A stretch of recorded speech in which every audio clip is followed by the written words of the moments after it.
Hi everyone, welcome again on Unacademy platform. I hope so आप लोगों को voice जो है वो बिल्कुल क्लियर आ रही होगी।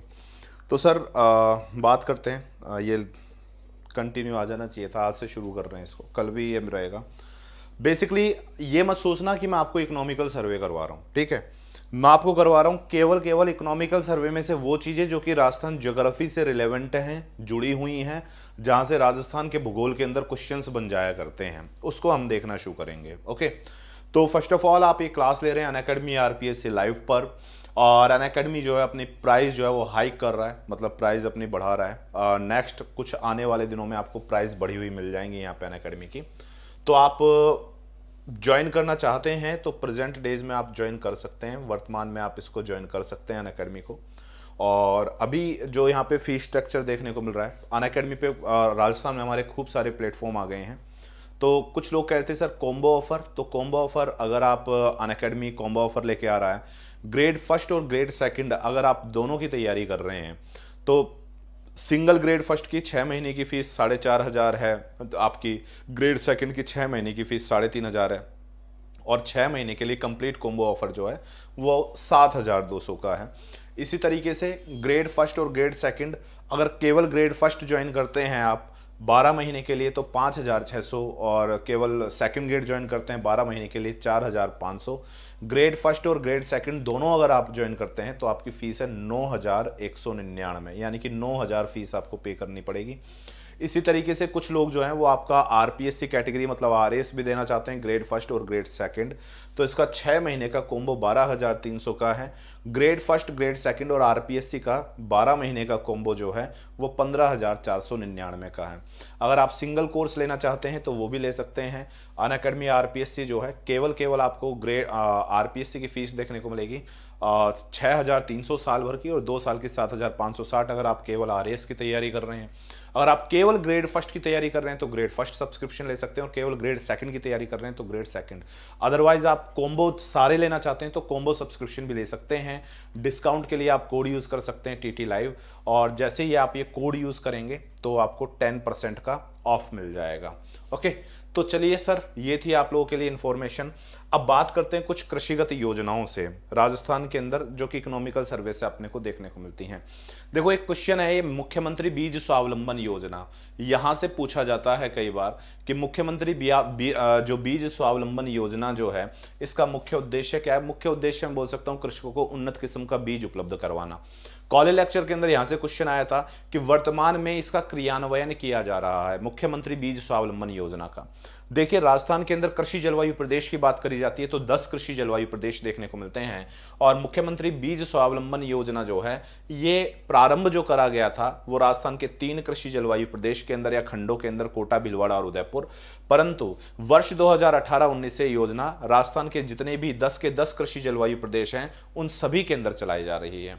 केवल आपको यहां पे इतना ध्यान रखना है कि मुख्यमंत्री बीज स्वावलंबन योजना जो है राजस्थान के कितने कृषि जलवायु प्रदेश के अंदर इसका क्रियान्वयन करा जा रहा है। तो मैं बोलूंगा कि सर राजस्थान के 10 कृषि जलवायु प्रदेश जो हैं यहां पे इसका क्रियान्वयन करा जा रहा है। उसके बाद में आपको एक नेक्स्ट जो है ध्यान रखना है, सामान्यतः जहां से क्वेश्चन आता है, एक देखने को मिलता है क्या, जीरो बजट नेचुरल फार्मिंग। ठीक है, ये देखने को मिलेगा क्या मेरे को, जीरो बजट नेचुरल फार्मिंग। एक मिनट, चलिए सर, तो ये जीरो बजट नेचुरल फार्मिंग, इसको देखना शुरू करता हूं। तो JBNF जो है ये देखने को मिलेगा आपका, जीरो बजट नेचुरल फार्मिंग जो है ये देखने को मिलेगा। जीरो बजट नेचुरल फार्मिंग, देखो ये जीरो बजट नेचुरल फार्मिंग, इसकी घोषणा कब करी गई थी, तो वर्ष 2019-20 के बजट के अंदर करी गई थी। मेनली आप जब हम एग्रीकल्चर करना शुरू करते हैं, खेती करना शुरू करते हैं, तो सबसे ज्यादा उसके अंदर जो खर्चा आता है ना, सबसे ज्यादा उसके अंदर जो कॉस्टिंग बैठती है, लागत बैठती है, उसकी जो प्राइस ज्यादा बैठ जाएगी, वो बैठेगी किसकी वजह से, उर्वरक की वजह से।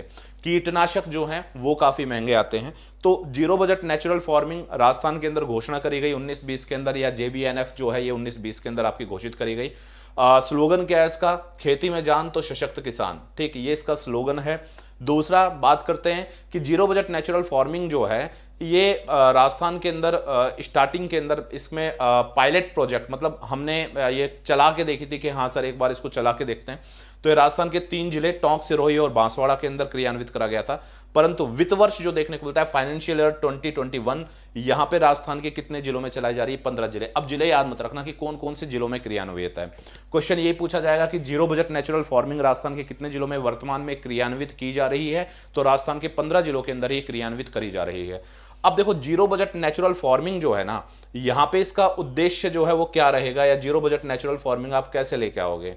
Basically zero budget natural farming के अंदर ग्राम पंचायत स्तर पर जीरो बजट नेचुरल फार्मिंग के लिए किसानों को क्या दिया जाता है? 2 दिवस का प्रशिक्षण दिया जाता है। ठीक, अब देखो जीरो बजट नेचुरल फार्मिंग, इसका मूल उद्देश्य क्या है? क्वेश्चन ये भी बन सकता है कि क्या उद्देश्य है जीरो बजट नेचुरल फार्मिंग का? जीरो बजट नेचुरल फार्मिंग मतलब एक तो जीरो बजट, ऊपर से कौन सी? नेचुरल, यानी कि आप क्या कर रहे हो? प्राकृतिक कृषि कर रहे हो। अब प्राकृतिक कृषि के अंदर कहीं पे भी हम पेस्टिसाइड यानी कि कीटनाशक जो है इसका उपयोग नहीं कर रहे थे, रसायन का उपयोग नहीं कर रहे थे। तो यहां पे जीरो बजट नेचुरल फार्मिंग के अंदर भी आप कीटनाशक का उपयोग नहीं करेंगे। उसके अलावा मैं बोल सकता हूं यहां पे आप रसायन का उपयोग नहीं करेंगे। तो इसका मुख्य उद्देश्य क्या है? कृषि उत्पादन जो है इसको रसायन मुक्त बनाना। ठीक, तो जीरो बजट नेचुरल फार्मिंग मैं बोल सकता हूं कि सर प्रोडक्टिविटी मेरे को ज्यादा लेनी है, फर्टिलाइजर यानी कि उर्वरक का उपयोग नहीं करना है, खाद का उपयोग नहीं कर मतलब आपका रासायनिक उर्वरक का उपयोग नहीं करना है, और प्राकृतिक तरीके से उत्पादन करना है या रसायन मुक्त कृषि करना है, जिससे कि कॉस्टिंग जो है वो कम बैठे, किसान अधिकतम लाभ उत्पादित कर पाए। तो ये यहां पे ध्यान रखना, वर्तमान में 15 जिलों के अंदर चलाई जा रही है। और दूसरा यहां पे आपको ध्यान रखना है क्या, इसका मुख्य उद्देश्य क्या है? मैं बोल सकता हूं कृषि को रसायन मुक्त बनाना। उसके बाद में नेक्स्ट आपको देखने को मिलता है राष्ट्रीय खाद्य सुरक्षा mission, NFSM, national food security mission जो है ये बोला जाएगा। अब पहला क्वेश्चन कि नेशनल फूड सिक्योरिटी मिशन जो है ये केंद्र सरकार की प्रवृत्ति योजना है।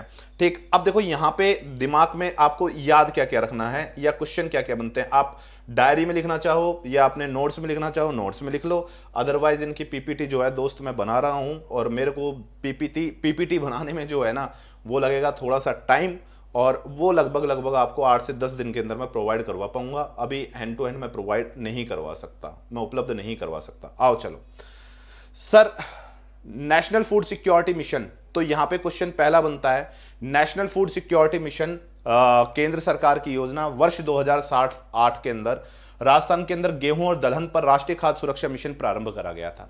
तो पहला क्वेश्चन आपका यहीं से बन गया कि राजस्थान के अंदर नेशनल फूड सिक्योरिटी मिशन जो है ये आपका प्रारंभ करा गया था कौन से वर्ष से? तो मैं बोलूंगा कि सर ये देखने को मिलता है वर्ष मेरे को 7-8 जो है ये देखने को मिलता है। यार क्या हो रहा है पीपीटी, चलो सर मैं क्या बोल सकता हूं कि वर्ष 2007-8 से जो है ये आपका चल रहा है।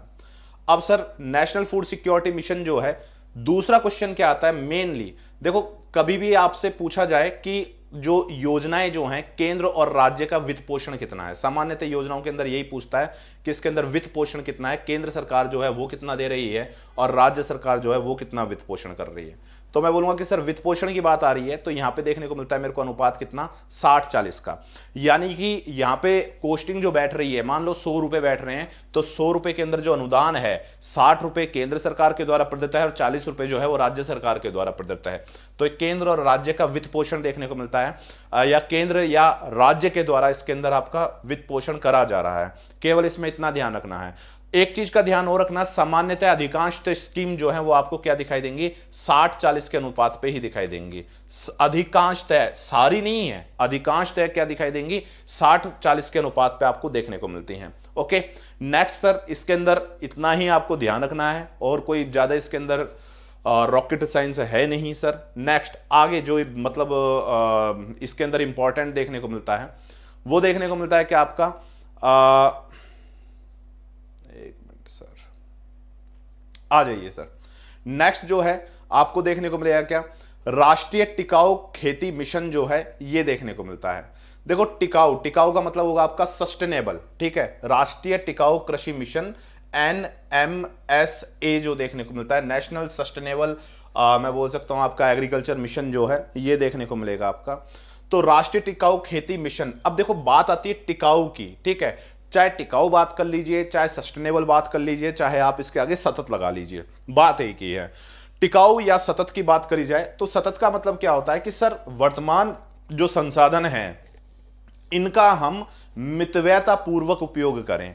देखो लैंड जो है ना, लैंड भी एक रिसोर्स है, कृषि जो है मतलब लैंड जो है, भूमि जो है, ये भी एक रिसोर्स है, ये भी एक संसाधन है। जब मैक्सिमम हम फर्टिलाइजर्स का यूज करते हैं या अधिकांशतः हम खेती के अंदर यूज करते हैं किसका, उर्वरकों का उपयोग करते हैं, तो होता क्या है, उत्पादकता कम होती चली जाती है खेत की, और धीरे धीरे खेत जो है वो आपके बंजर होने शुरू हो जाते हैं। तो इसीलिए आपका देखने को मिलता है नेशनल सस्टेनेबल एग्रीकल्चर मिशन जो है, ये देखने को मिलता है राष्ट्रीय टिकाऊ खेती मिशन। तो राष्ट्रीय टिकाऊ खेती मिशन के अंदर करा क्या है इन्होंने, जो पहले से योजनाएं चलाई जा रही हैं, एक तो राष्ट्रीय शुष्क सिंचाई मिशन, ये एक राष्ट्रीय जैविक खेती परियोजना, ये और तीसरी राष्ट्रीय मृदा स्वास्थ्य व उर्वरकता परियोजना, ये और चौथी वर्षा आधारित क्षेत्र विकास कार्यक्रम जो है, ये सारे के सारे एक साथ जोड़ दिए गए हैं। दूसरा आपसे अगला क्वेश्चन बन सकता है कि राष्ट्रीय आपका टिकाऊ कृषि मिशन जो है, ये देखने को मिलता है इसमें केंद्र और राज्य का वित्त पोषण कितना है। मैं बोलूंगा कि सर वही 60-40 का अनुपात जो है यहां पे मेरे को देखने को मिल रहा है, कोई भी इसके अंदर चेंज नहीं है, वही अनुपात कितना है पैटर्न में इसमें 60-40 का। अब राष्ट्रीय टिकाऊ कृषि मिशन के अंतर्गत कितने सब मिशन शामिल करे गए हैं, मैं बोलूंगा कि सर 4 सब मिशन हैं या इसके उप मिशन हैं आपके।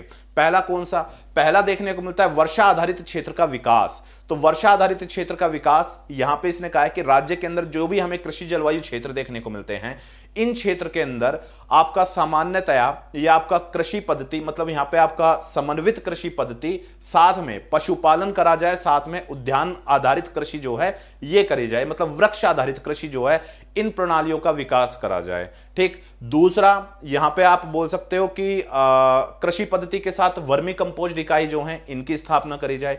एक मृदा स्वास्थ्य प्रबंधन व मृदा स्वास्थ्य कार्ड, देखो हेल्थ सॉइल हेल्थ कार्ड की बात करी जाती है, तो सामान्यतः भारत के अंदर सबसे बड़ी समस्या क्या है कि किसानों को पता नहीं है कि उनकी भूमि में समस्या क्या है। उत्पादकता बढ़ाने के लिए सामान्यतः हम उपयोग करते हैं यूरिया का।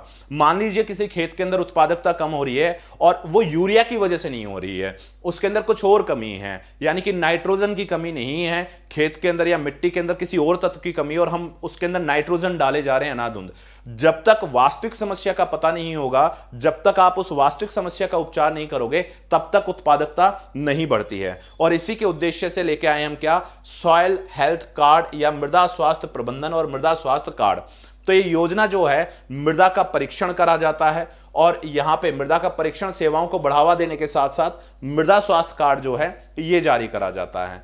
अब सर मृदा स्वास्थ्य कार्ड के माध्यम से सीधा से ये ध्यान रखना, किसानों को जागरूकता मिलती है, बस ये इसका कोई मतलब लॉजिक नहीं बनता है कि इसके रट्टे मारे हैं अपन। ठीक, इसका कोई लॉजिक नहीं बनता है कि सर इसका अपन इसके रट्टे लगाएं कि सर इसके अंदर क्या क्या देखने को मिल रहा है मृदा स्वास्थ्य कार्ड के अंदर। बस इतना ध्यान रखना, एक सॉइल हेल्थ कार्ड जो है इसकी बात करी गई है।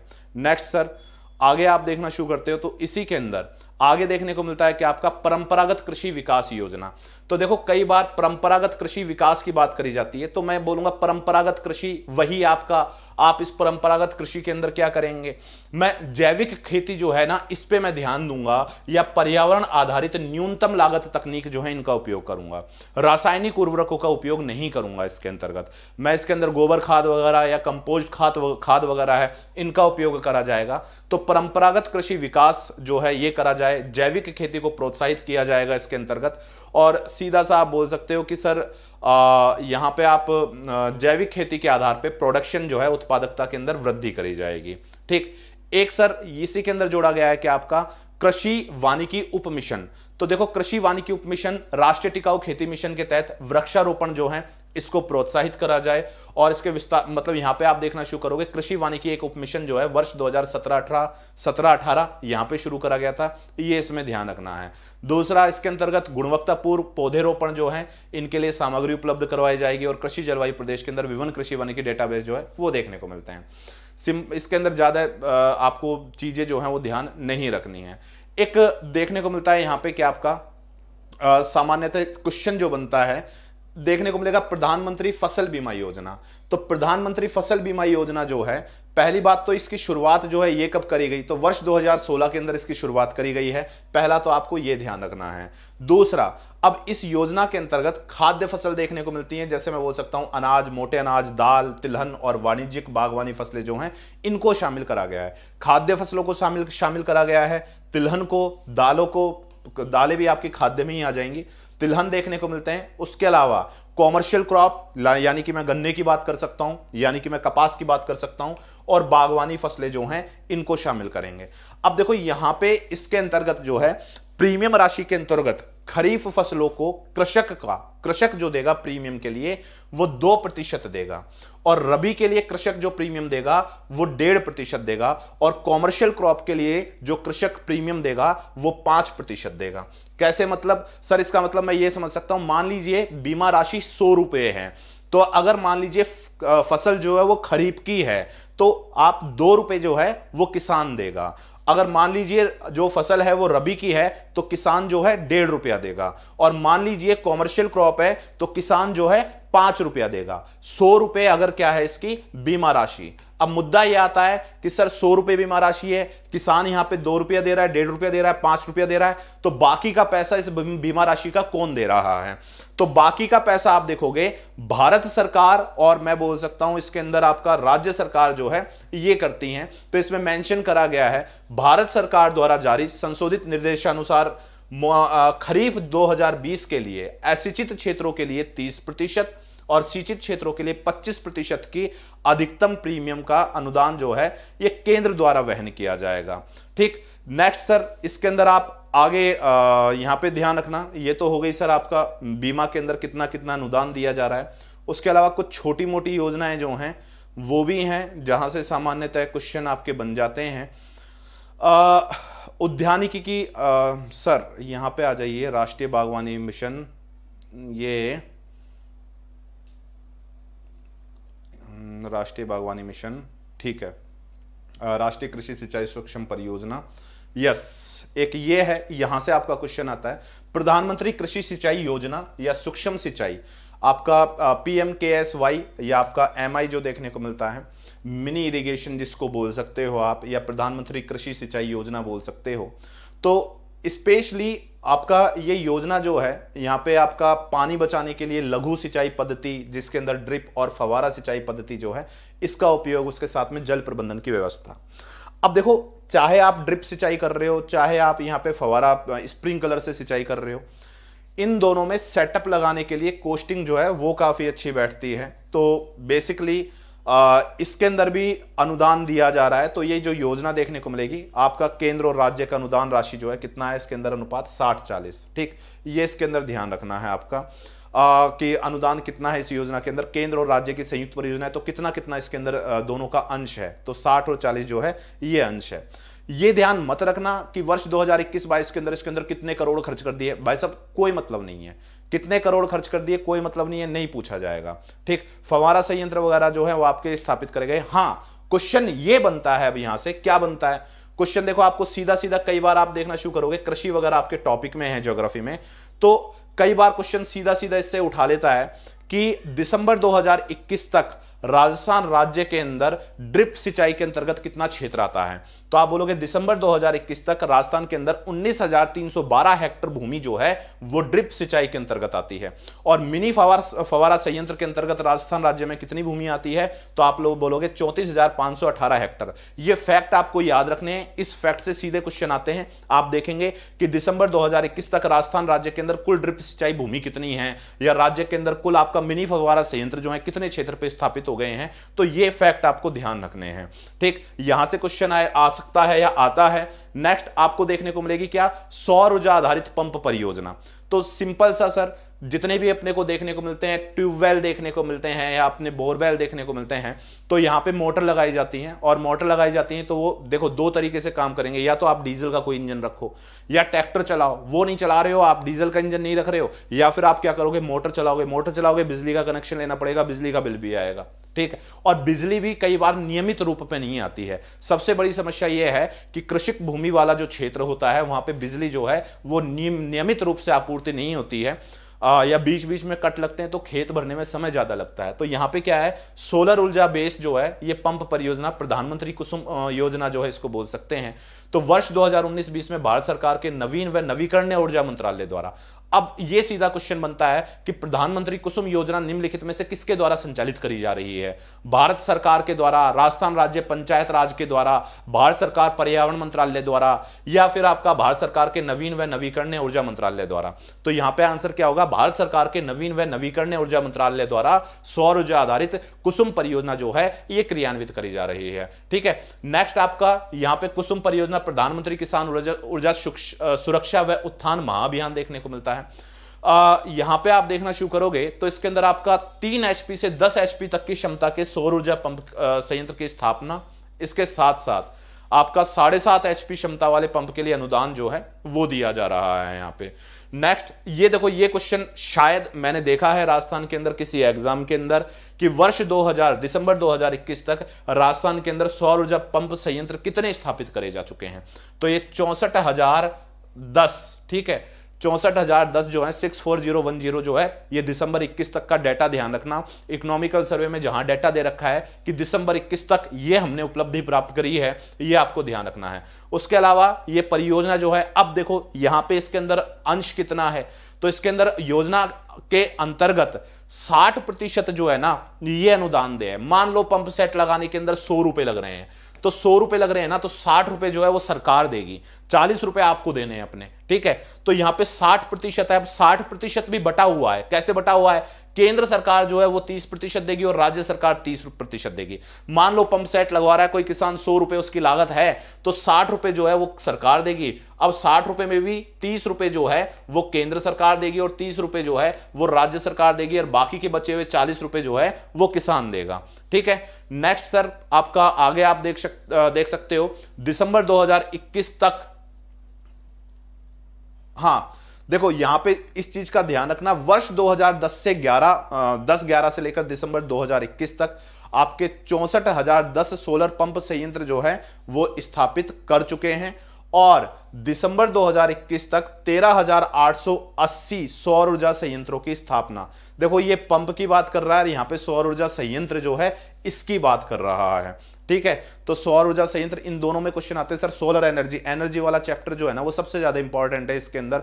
एनर्जी वाले चैप्टर से, सड़कों के घनत्व से, सड़कों के क्षेत्रफल से, यहां से सीधे सीधे क्वेश्चन आते हैं। नेक्स्ट आगे देखना शुरू करते हो, राष्ट्रीय कृषि विकास योजना। तो राष्ट्रीय कृषि विकास योजना, अब सर ये इसको आप छोड़ सकते हो, हां इसके अंदर ये जरूर देख सकते हो, राष्ट्रीय कृषि विकास योजना के अंतर्गत यहां पे अपने को देखने को मिलता है खजूर की खेती, उद्यानिक मिशन जो है, इससे वंचित जिले जो हैं वहां पे उद्यानिक विकास कार्यक्रम जो है वो चलाए जा रहे हैं। अब शहरी क्षेत्रों के अंदर वेजिटेबल क्लस्टर, झालावाड़, धौलपुर, टोंक, बूंदी, ये सवाई माधोपुर जो जिला है यहां पे आपका उत्कृष्ट केंद्र जो है इसकी स्थापना। बस्सी जयपुर के अंदर अनार व नानता, कोटा में खट्टे फल उन्नत उत्पादन केंद्र जो है ये स्थापित करे गए हैं। मुझे नहीं लगता ये कुछ ज्यादा इंपॉर्टेंट है, यहां से कुछ क्वेश्चन बन सकता है। उसके बाद में अब कृषकों को उचित मूल्य दिलाने के लिए राजीव गांधी कृषक साथी सहायता योजना। अब क्वेश्चन ये बन सकता है कि राजीव गांधी कृषक साथी सहायता योजना किस लिए है? अब देखो सर, कृषक जो है कृषि विपणन, स्पेशली आपका किसान जो है उत्पादन कर रहा है पर उसको फसलों का सही या उचित मूल्य नहीं मिल रहा है, तो इसके लिए यहाँ पे क्या देखने को मिलता है, मंडी बनाई गई हैं और यहाँ पे कृषक जो है विपणन निदेशालय जो है ये बनाए गए हैं। तो सीधा सा आप बोल सकते हो राजस्थान के अंदर कृषकों को उनकी उपज का उचित मूल्य दिलाने के लिए, अच्छी विपणन यानी कि आपकी बिक्री सुविधा उपलब्ध करवाने के लिए, राज्य में मंडी नियामक व प्रबंधन को प्रभावी ढंग से लागू करने के लिए कृषि विपणन निदेशालय जो है वो कार्यरत है। अगर आपसे पूछ लिया जाए कि राजस्थान में कृषकों को फसलों का उचित मूल्य दिलवाता है किसके द्वारा, मैं बोल सकता हूं आपका कृषि विपणन निदेशालय। ये राजीव गांधी कृषक साथी योजना जो है इसके अंतर्गत आपका दुर्घटना के मामले में जो किसान है उनको कुछ राशि उपलब्ध करवाई जाती है। ये आप इसको छोड़ सकते हो क्योंकि इसमें काफी चीजें हैं, कुछ महिला प्रसूति के लिए भी छूट है, जो मंडी के अंदर कार्य कर रहे हैं, इसको आप एक बार स्किप कर सकते हो सर, क्योंकि इकोनॉमिकल सर्वे के अंदर डाटा इतने ज्यादा हैं, इतने ज्यादा डाटा तैयार नहीं करे जा सकते। मेजर जो आपको यहाँ पे इंपॉर्टेंट जो है डाटा वो आप देख सकते हो।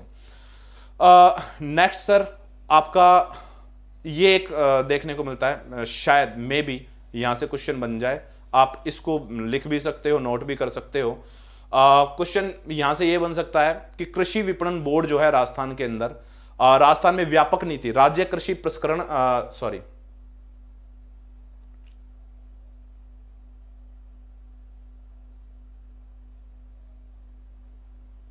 हाँ, जैसे इस तरीके के क्वेश्चन आपको हमेशा देखने को मिलते हैं। राजस्थान में कोई भी चीज स्थापित हुई है, जैसे जैव विविधता संरक्षण बोर्ड की स्थापना हुई थी, तो उसी बार क्वेश्चन पूछा गया था कि राजस्थान के अंदर जैव विविधता संरक्षण बोर्ड की स्थापना कब करी गई थी। उसी तरीके से कृषि विपणन बोर्ड देखने को मिलता है। तो राजस्थान कृषि प्रसंस्करण, कृषि व्यवसाय व कृषि निर्यात को प्रोत्साहन नीति जो है ये 2019 के अंदर 17 दिसंबर 2019 को जारी करी गई। क्वेश्चन बन सकता है कि राजस्थान कृषि प्रसंस्करण, कृषि व्यवसाय व कृषि निर्यात प्रोत्साहन नीति वर्ष 2019 कब, या नीति 2019 नहीं देगा, नीति कब लागू करी गई, तो मैं बोल सकता हूं दिसंबर 2019 को जो है ये आपकी नीति लागू करी गई। ठीक, नेक्स्ट सर, इसके अंदर कुछ सब्सिडी वगैरह की सुविधाएं, इतना ज्यादा आपको नहीं देखना है सर। मेजर ये आपकी कुछ स्कीम है। अब इसके बाद में जो आती है स्कीम, वो आती है किस पे, जल संसाधन पे।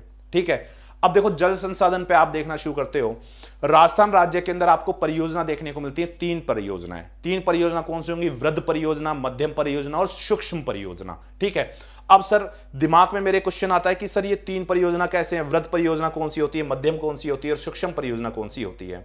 आप देखना शुरू करते हो, वह परियोजना जिस परियोजना के अंदर 10,000 हेक्टर से अधिक भूमि जो है वो सिंचित करी जा रही है, तो वो होगी कैसी, वृहद परियोजना होगी।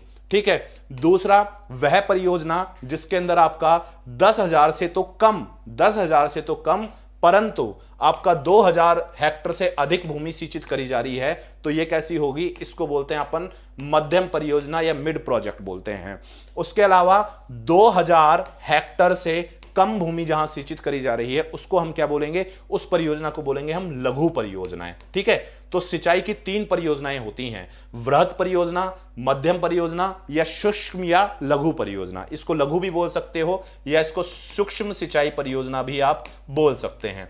एक कॉन्सेप्ट और मिलेगा आपको, क्या, राष्ट्रीय परियोजना, नेशनल प्रोजेक्ट। जैसे राजस्थान के अंदर अभी प्रेजेंटली बात चल रही है, अभी तक अपने घोषित नहीं हुई है सर, बात चल रही है राष्ट्रीय परियोजना बनाने की। किसको, इसको बोल रहे हैं अपन क्या, ईस्टर्न कैनाल प्रोजेक्ट। ठीक है, ईस्टर्न राजस्थान, आपका eastern Rajasthan canal project, ERCP, इसकी डिटेल में बात करेंगे। पूर्वी राजस्थान के अंदर है, लगभग पूर्वी राजस्थान के 13 जिले से लाभान्वित होंगे सिंचाई के लिए, पेयजल के लिए और जल विद्युत के लिए।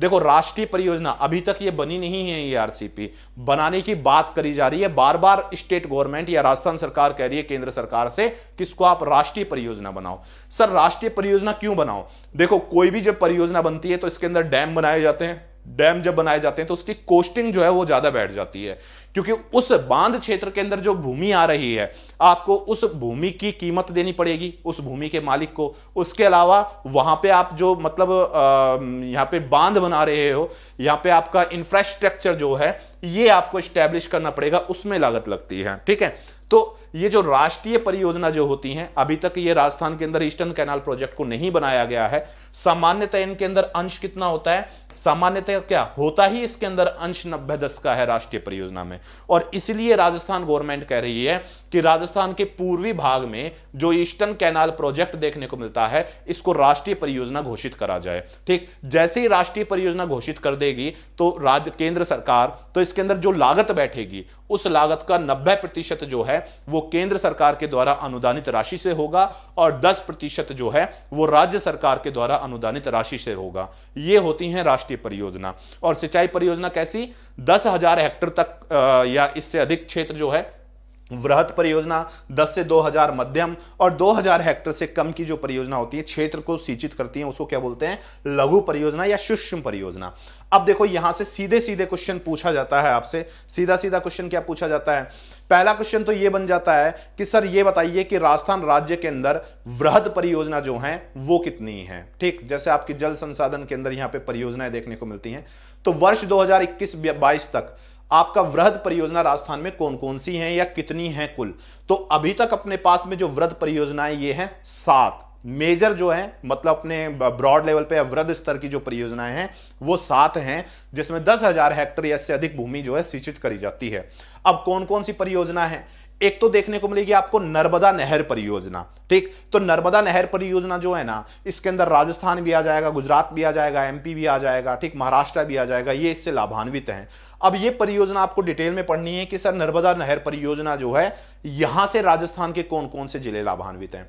नर्मदा नहर परियोजना अगर आप देखना शुरू करते हैं तो राजस्थान के 2 जिले से लाभान्वित होते हुए दिखाई देते हैं। एक तो दिखाई देगा आपको जालौर और एक दिखाई देगा आपको बाड़मेर। ये दक्षिणी पश्चिमी राजस्थान के अंदर देखने को मिलेगी। जालौर और बाड़मेर जो है 2 जिले लाभान्वित होते हैं और सर्वाधिक लाभान्वित होने वाला जो जिला है वो दिखाई देता है इससे जालौर। ठीक है, तो वृहद परियोजना कितनी? 7। देखो कॉलेज लेक्चर के अंदर क्वेश्चन पूछा हुआ था निम्नलिखित में से कौन सी राजस्थान की वृहद परियोजना नहीं है, तो एक बार एक क्रम में याद रख लेना। एक तो देखने को मिलेगी परवन परियोजना देखने को मिलेगी, एक धौलपुर लिफ्ट परियोजना जो है ये देखने को मिलेगी। अच्छा, धौलपुर लिफ्ट परियोजना अगर आप देखना शुरू करते हैं तो ये स्पेशली चंबल नदी पे बनाई गई परियोजना है और धौलपुर लिफ्ट परियोजना के अंतर्गत यहां पे आप देखेंगे राजस्थान राज्य की एकमात्र ऐसी परियोजना है जहां पे अंडरग्राउंड पाइपलाइन डाल रखे हैं। जैसे अपने गांवों के अंदर या घरों के अंदर पाइपलाइन आते हैं पीने के पानी के लिए, उसी तरीके से सिंचाई के लिए यहां पे पाइपलाइन डाल रखा है। ठीक, देखो सामान्यतः अगर सिंचाई के लिए मैं नहर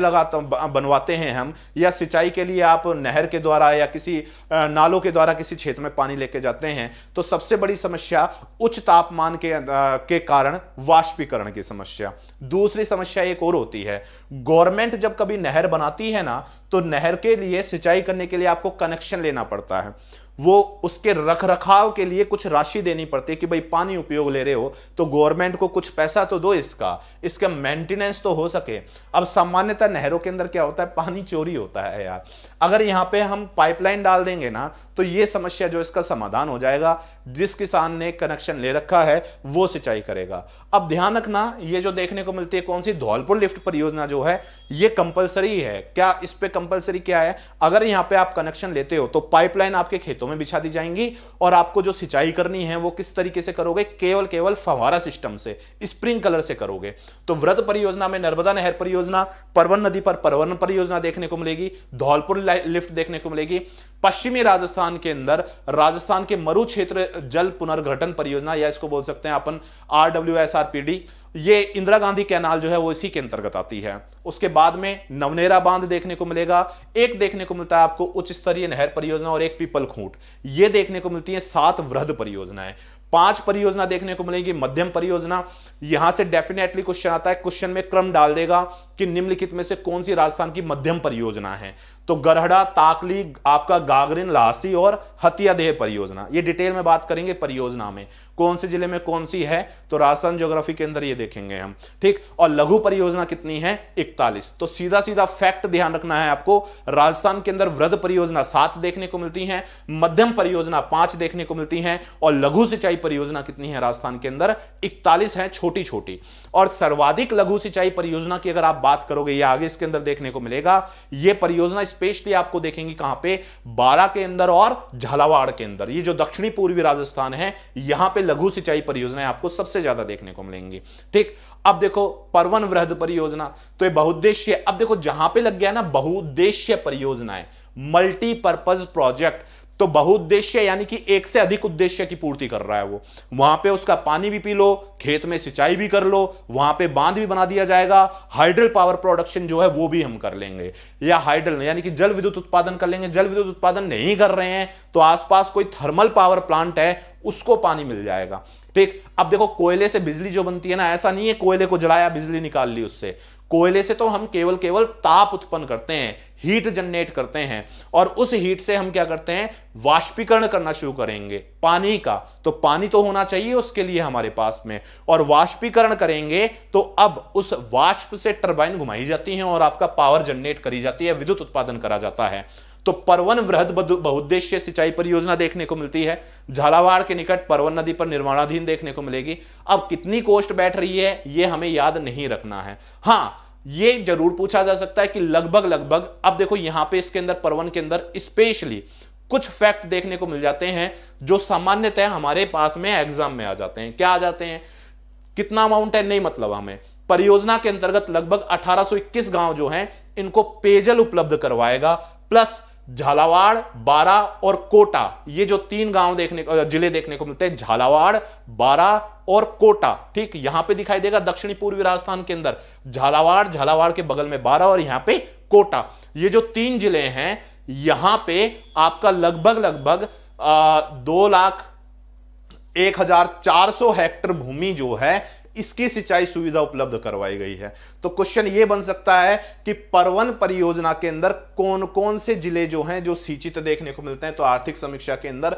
झालावाड़, बारां और कोटा जो हैं यहां पे सिंचाई सुविधा देखने को मिलेगी। उसके अलावा इस परियोजना में अब देखो मैंने क्या कहा था, मल्टीपर्पज प्रोजेक्ट है तो वहां पे विद्युत संयंत्र भी दिया जाएगा। अब ताप विद्युत परियोजना हेतु यहां पे कितना 79 मिलियन घनमीटर जल जो है वो उपलब्ध करवाया जाएगा। अब इस परियोजना से विद्युत का उत्पादन कितना करा जाएगा, तो 2970 मेगावाट जो है वो विद्युत उत्पादन किया जा सकेगा। ये इसके अंदर है। परियोजना पूर्ण कब होगी, 23-24 में, ये नोट कर सकते हो आप। ठीक, नर्मदा नहर परियोजना की बात करी जाती है तो भारत में पहली बड़ी सिंचाई परियोजना, एकमात्र ऐसी परियोजना जहां पे स्प्रिंकलर या मैं बोल सकता हूं सिंचाई प्रणाली आपका अनिवार्य है, फव्वारा सिस्टम जो है वो अनिवार्य है।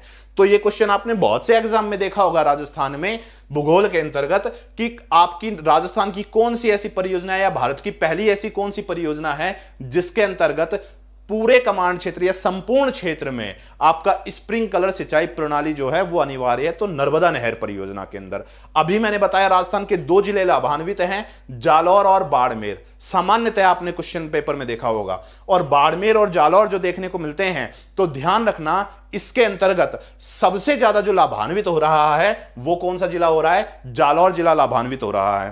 ठीक है, अब सर नेक्स्ट क्वेश्चन इसके अंदर और क्या बन सकता है। देखो अपने Rajasthan state service selection board जो है ना उसके क्वेश्चन जो हैं वो बड़े खतरनाक टाइप के आते हैं, बाउंस हो जाते हैं कि यार ये कहां मिलेगा, मिल जाता है पर क्वेश्चन जो है उसके फैक्ट बड़े गंदे पूछे जाते हैं उस पेपर में।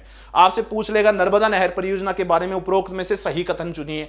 नर्मदा नहर परियोजना एक ऐसी परियोजना है जो कि पूर्णतया राजस्थान के अंदर आपका स्प्रिंकलर पे आधारित है या यहां पे स्प्रिंग सिंचाई अनिवार्य है। दूसरा आपका इसके अंतर्गत जो है जालौर और बाड़मेर जिले आते हैं। तीसरा इसके अंतर्गत 2.4 लाख हेक्टेयर भूमि जो है वो आती है। तो ये भूमि क्षेत्र जो है वो जरूर ध्यान रखना, 2.4 लाख हेक्टेयर क्षेत्र भूमि जो है वो इसके अंदर देखने को मिलेगी आपको। ठीक है, अब सर 2.46 लाख हेक्टेयर सिंचाई क्षमता जो है वो सृजित करी गई है, बाकी इसको आप छोड़ो, आगे और कुछ नहीं देखना है। नेक्स्ट सर आपको देखने को मिलता है कौन सा, अगली ERCP। देखो ये जो है ना ERCP, यहां पे एक नवनहरा बैराज बनाया गया है। आप ERCP को देखना शुरू करते हैं तो ERCP जो देखने को मिलेगी मेरे को, इसका फुल फॉर्म क्या है, फुल फॉर्म है इसकी E से ईस्टर्न, R से राजस्थान, C से कैनाल और P से प्रोजेक्ट। ठीक है, इसका नाम क्या है, ईस्टर्न राजस्थान कैनाल प्रोजेक्ट। ठीक है, ERCP पूर्वी राजस्थान नहर परियोजना। इस पूर्वी राजस्थान नहर परियोजना पे है ना पूरा का पूरा एक लेसन बनता है सर, कौन कौन से जिले लाभान्वित हैं, कितना क्षेत्र आ रहा है। तो यहीं पे देखने को मिलेगा आपको Navnahra barrage, eastern Rajasthan canal project. Question सीधा बनेगा कि निम्नलिखित में से कौन सी परियोजना, मतलब कौन सा आपका barrage eastern Rajasthan canal project के अंतर्गत शामिल करा गया है। ठीक, उसके अलावा मरु क्षेत्र में आपका बाकी सर कुछ डिटेल की बातें जो हैं इसके अंदर, अभी आज इसको इतना ही छोड़ते हैं क्योंकि जल की या जल संरक्षण का पूरा देखने को मिलेगा। जैसे बांध पुनर्वास सुधार परियोजना, या उसके अलावा आप देखना शुरू करोगे इंदिरा गांधी फीडर जो है ये, सरहिंद फीडर जो है ये, यहां से कुछ क्वेश्चंस आ सकते हैं। सिंचित क्षेत्र विकास कार्यक्रम जो है यहां से कुछ क्वेश्चंस देखने को मिलेंगे। उसके अलावा यहां पे आपको देखने को मिलेगा क्या, ये शहीद बीरबल शाखा जो है कहां पे है, ये ईस्टर्न इसके अंदर इंदिरा गांधी नहर में, इंदिरा गांधी नहर परियोजना, इसके कुछ क्वेश्चंस यहां पे देखने को मिलेंगे। राजस्थान के अंदर भूजल संसाधन, और भूजल संसाधन के अंदर आपको कुछ देखने को मिलता है क्या, जैसे जल ग्रहण विकास, तो कितना क्षेत्रफल है, कितनी बंजर भूमि है, ये कुछ फैक्ट जो है आपको देखने को मिलते हैं। उपलब्ध जल की मात्रा कितनी है, जैसे कई बार क्वेश्चन पूछता है राजस्थान के अंदर कुल जल उपलब्ध की मात्रा कितनी है, तो 1.16% है। ये कुछ इस तरीके के क्वेश्चन ज्योग्राफी के अंदर पूछे जाते हैं। तो काफी मतलब ये सेकंड वाला चैप्टर है इकोनॉमिकल सर्वे का, काफी इंपॉर्टेंट है। कई बार आप देखते हो कि सर ये क्वेश्चन है तो किसी किताब में नहीं है, वो किताब कुछ नहीं है, वो इकोनॉमिकल सर्वे है। यहां से कुछ इंपॉर्टेंट फैक्ट जो है ना वो उठाए जाते हैं। इसका मतलब चैप्टर वाइज जो है ज्योग्राफी, केवल मैं ज्योग्राफी की बात कर रहा हूं दोस्त, तो ज्योग्राफी वाले टॉपिक जो हैं उनकी समरी मैं आप लोगों को प्रोवाइड करवा दूंगा। ओके, कि भाई ये चीजें हैं, इनको आप देख लेना और ये एग्जाम पॉइंट ऑफ व्यू से इंपॉर्टेंट देखने को मिलती हैं। ओके, तो आई होप सो आपको चीजें समझने में आई होंगी। हाँ सर, पीडीएफ भाई साहब मैं डाल दूंगा, भगवान मेरे पीडीएफ के लिए मना नहीं कर रहा हूं मैं सर, मैं पीडीएफ आपको डाल दूंगा, पीडीएफ में प्रोवाइड करवा दूंगा सर, पीडीएफ आपको मिल जाएगी। ओके, तो यहां तक तो किसी कोई डाउट नहीं है। हाँ, एक चीज और है इसके अंदर, क्या होमवर्क देता हूं आज का जो है ना होमवर्क लो, और प्लीज ये होमवर्क है ना कल करके आओगे आप, और ये होमवर्क कल आते ही यहाँ पे इसको मैं सबसे पहले मैं पूरा करवाऊंगा, फिर मैं आपसे बात करना शुरू करूंगा। कौन सा होमवर्क क्या है? जैसे आपको देखने को मिलता है ना कई बार क्वेश्चन, जैसे यहाँ पे आपको देखने को मिल रहा है बीसलपुर परियोजना, या राजस्थान के अंदर आपके देखने को मिलता है गंभीरी जो है वो कहाँ पे है, या मातृकुंडिया बांध जो है ये कहाँ पे, इस तरीके के मातृकुंडिया बांध है भीलवाड़ा के अंदर। ये आपको सामान्यतः बहुत सी किताबों के अंदर देखने को नहीं मिलेंगे। ठीक, तो यहां से कुछ चीजें देखना शुरू करेंगे, और एक होमवर्क जो दे रहा हूं मैं आपके लिए, वो होमवर्क ये है, ये वाला आप इसका स्क्रीनशॉट ले लो इस वाले पेज का, और प्लीज मेरे को है ना सबसे पहले कल आते ही, कल मैं आऊंगा इसी टाइम पे, कल आते ही मैं भी यही करवाऊंगा और आप लोगों से भी पूछूंगा। क्या पूछूंगा मैं? ये दिखाई दे रही है परियोजनाएं कौन कौन सी, ये मध्यम परियोजना देख लो, केवल मध्यम परियोजना। कौन सी? गरहदा परियोजना, ताकली परियोजना, गागरीन परियोजना, लहासी परियोजना और हथियादेह परियोजना। ये 5 परियोजनाएं। होमवर्क ये है कि इनके पांचों के मेरे को जिले बताओगे कि राजस्थान के अंदर कौन कौन से जिलों के अंदर ये 5 परियोजनाएं चल रही हैं। यस, वृद्ध जो है कुल 7 है, मध्यम 5 है और लघु जो है 41 है। सर न्यू आर्थिक समीक्षा है ना, मार्केट में आ गई इसकी कॉपी?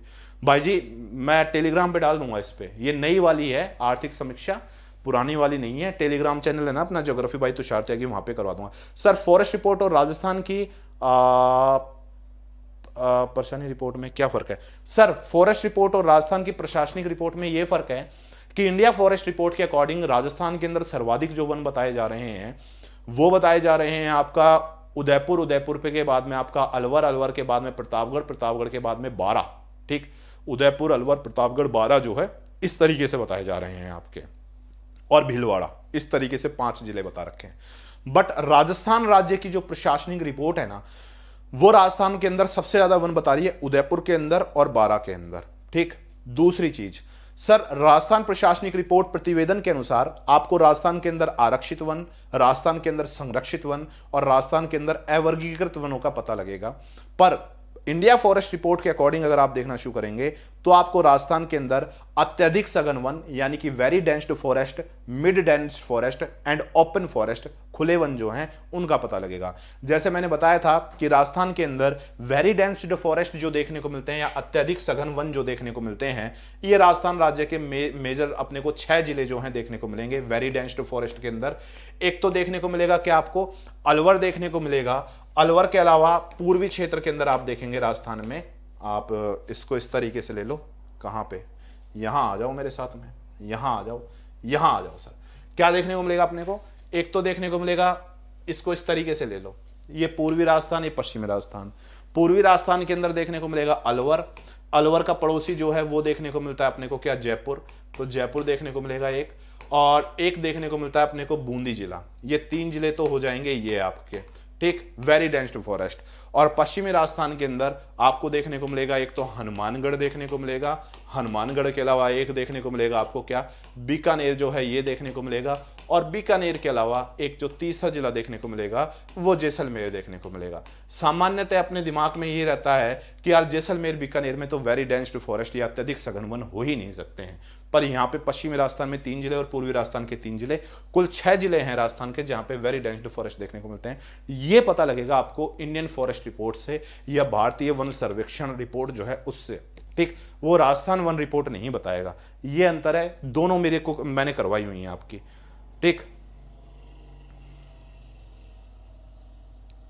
तकली, कोटा, पीपलदा, झालावाड़, परवन, बिलास, बैतली, अंधेरी, बारा के अंदर, और मनोहर थाना, पीपलदा, रोशन, आरा या बारा, जकवात, तकली, सावन भादो, हरिश्चंद्र गोपाल परियोजना। सर मैं ये जो केवल 5 है मैं इनकी बात कर रहा हूं सर। भैया राम जी मैंने करवाई हुई है यार, इंडिया गवर्नमेंट की करवाई हुई है, आप देखो क्लास में जाके पहले वाली में, है ना, इंडिया गवर्नमेंट की करवाई हुई है मैंने। ठीक है सर, तो आई होप सो आपको चीजें समझने में आई होगी। हाँ, कल से मैं वीडियो वाले जो वर्ल्ड ज्योग्राफी वाले आप कह रहे हो, मैं मैपिंग की एक क्लास जो है कल से शुरू कर रहा हूँ यूट्यूब पे ही, छोटी छोटी चीजें, क्योंकि मैपिंग आप एक साथ तैयार नहीं कर सकते हो। 10-10 15-15 मिनट की मैपिंग जो है वो करनी शुरू करेंगे वर्ल्ड के कुछ एरिया को लेते हुए अपन। ओके, दूसरा सर, आप लोग वीडियो का जो कोर्स है मेरा 7 तारीख से शाम को 7 बजे आ रहा है प्लस पर, वीडियो मेंस का। आप केवल वीडियो की तैयारी करना चाहते हो तो आप वीडियो का सब्सक्रिप्शन भी ले सकते हो, उसकी फीस 6 महीने की 2000 रुपए है, तो आप ज्वाइन कर सकते हो केवल वीडियो की तैयारी कर रहे हो तो। ठीक, उसके अलावा आप अनअकैडमी पर कॉम्बो ऑफर जो है हमारे ये चल रहे हैं, आप ग्रेड फर्स्ट या ग्रेड सेकंड किसी भी एग्जाम की तैयारी कर रहे हो आप ज्वाइन कर सकते हो।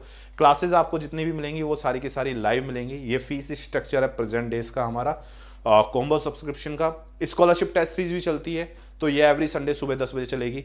रीट लेवल 1 के लिए भी टेस्ट सीरीज चल रही है, यहाँ पे आपको 500 रुपए का वाउचर मिलता है रैंक फर्स्ट पे आने पर, और सोशल स्टडी की टेस्ट सीरीज भी मिल जाएगी आपके यहाँ पे। उसके अलावा प्लस क्लासेज होती हैं वो लाइव होती हैं, रेगुलर डाउट क्लियरिंग सेशन होते हैं, ऑनलाइन ऑफलाइन इंस्टीट्यूट्स के आपको टॉप एजुकेटर मिलेंगे, कंप्लीट सिलेबस करवाया जाएगा, पीडीएफ कंटेंट आपको प्रोवाइड करवाया जाएगा। नेक्स्ट आरएएस का एक सक्षम बैच कोर्स हमारा आ रहा है, ये आप ज्वाइन कर सकते हो। आरपीएससी ग्रेड सेकंड और ग्रेड फर्स्ट के बैच कोर्सेज आ रहे हैं, ये आप ज्वाइन कर सकते हो। तो आपको जो एग्जाम जिसकी तैयारी कर रहे हो, अगर आरएएस की तैयारी कर रहे हो तो आप आरपीएससी कैटेगरी सेलेक्ट कर सकते हो, ग्रेड फर्स्ट की कर रहे हो तो ग्रेड फर्स्ट, सेकंड की कर रहे हो तो ग्रेड सेकंड।